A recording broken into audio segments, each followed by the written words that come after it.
د صنعت او سوداګرۍ وزارت وايي په هند کې له یو خصوصي سوداګریز شرکت سره د هوایي دهلیز تړون لاسلیک کړی.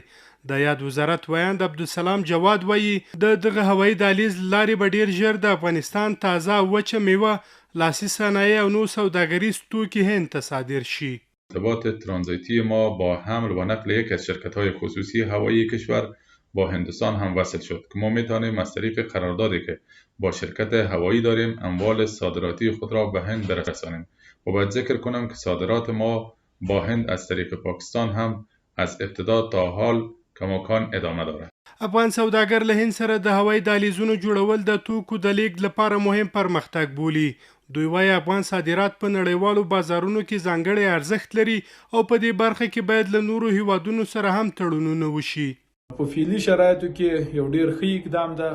او خدای دې وکړي چې له نورو هیوادو سره هم لکه دا موږ بیرته هغه پخواني حالت ته لاړ شو چې موږ هوایي کوریډور فعال شي،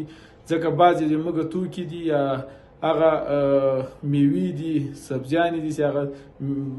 میوجات دي هغه زر خرابېږي، نو هغه د هوایي کوریډور له لارې موږ کولی شو د هند بازارو ته ورسو او دا په نورو اړخو کې هم یو ډیر ښه نیک اقدام ده.